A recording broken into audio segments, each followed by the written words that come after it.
তাহলে এই 2 লাখ টাকার ব্যাগ তুমি নিয়ে গেলে, স্যান খুলেছো? পরে ওর সাথে যোগাযোগ করলাম, বলতেছে হুজুর স্যান কি খুলবো, আমি ব্যাগত হাত দিতে যেদিকে যাই সেখানে সাপ খালি কিলবিল করতেছে। আসসালামু আলাইকুম ওয়া রাহমাতুল্লাহি ওয়া বারাকাতুহু।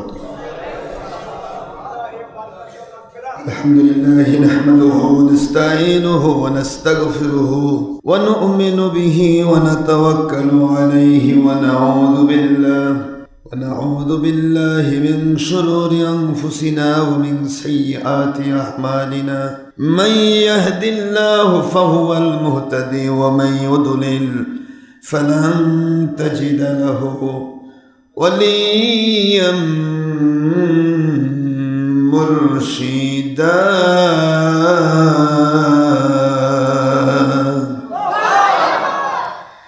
ونشهد أن لا إله إلا الله وحده لا شريك له ونشهد أن سيدنا وسندنا وحبيبنا ومولانا محمدا عبدا ونورا وبشرا شكورا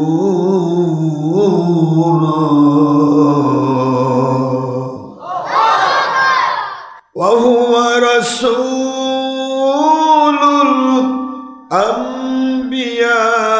الأنبياء والمرسلين الذي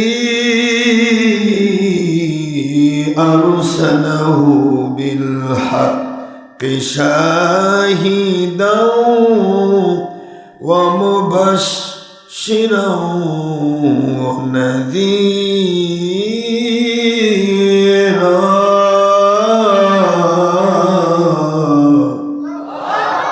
وداعيا إلى الله بإذنه وسراجا وشمسا ونورا وقمرا منيرا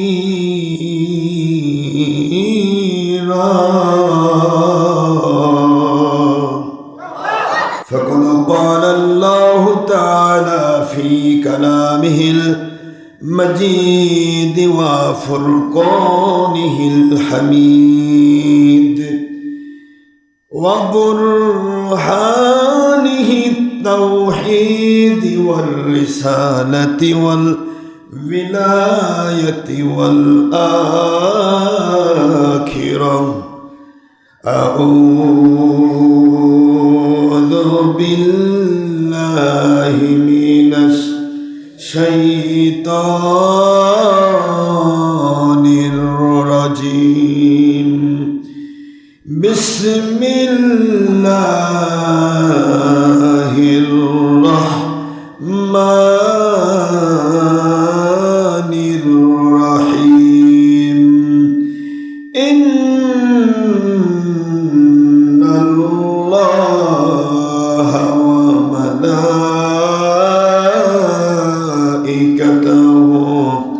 يصلون على النبي يا أيها الذين آمنوا صلوا عليه وسلموا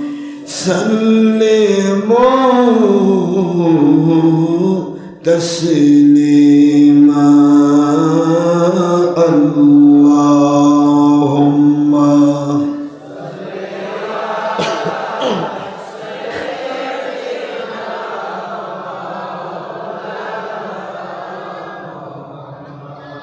وعلى آل سيدنا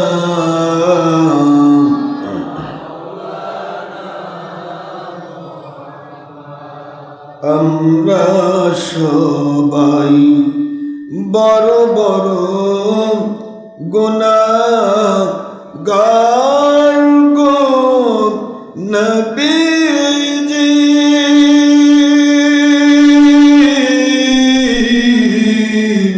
দুনিয়াও বাতিল ফিরকার স্বার্থে আপনাকে অনেকেই চিনলাম না,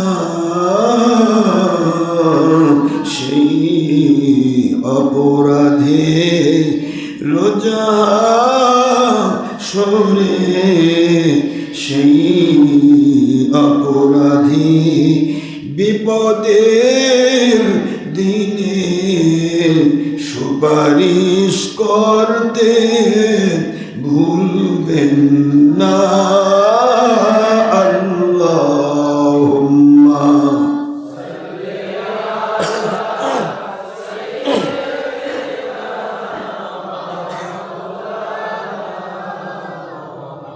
ওয়া আলা আলি সাইয়্যিদিনা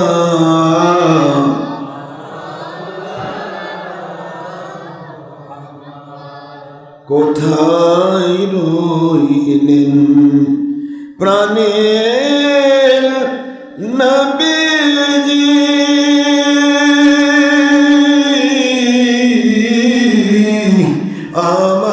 আমাদের সারিয়া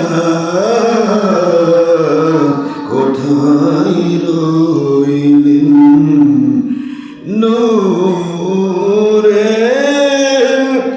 নবীজি,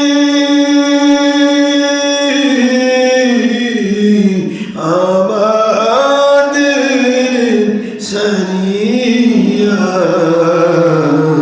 আপনি ব্যতীত কি লাভ হইবে, এ পাপের ধরায় বাঁচিয়া। আল্লাহুম্মা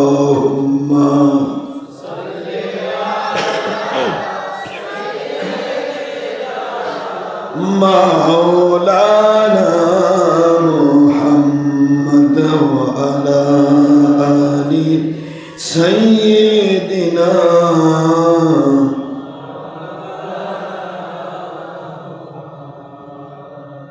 আল্লাহু আল্লাহ আল্লাহু আল্লাহ আল্লাহু আল্লাহ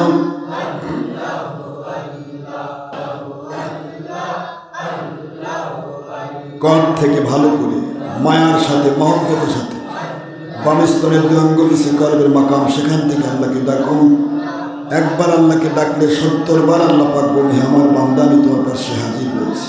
আল্লাহু আল্লাহ আল্লাহু আল্লাহ আল্লাহু আল্লাহ আল্লাহু আল্লাহ আল্লাহু আল্লাহ আল্লাহু আল্লাহ আল্লাহু আল্লাহ। লাফালাফি নয়, ঝাপাঝাপি নয়, শুধু কর থেকে আল্লাহকে খুশি করার জন্য।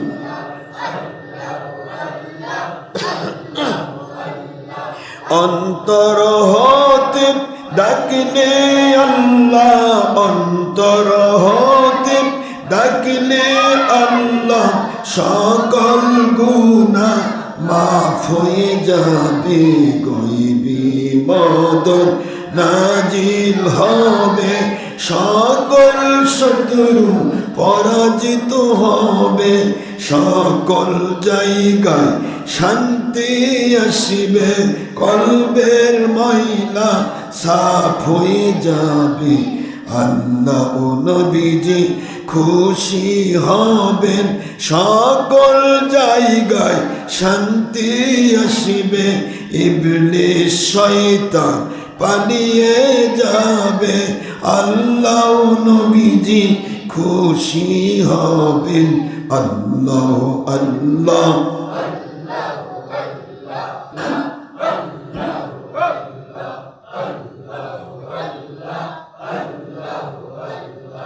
আল্লাহ আল্লাহ আল্লাহ আল্লাহ আল্লাহ আল্লাহ আল্লাহ আল্লাহ।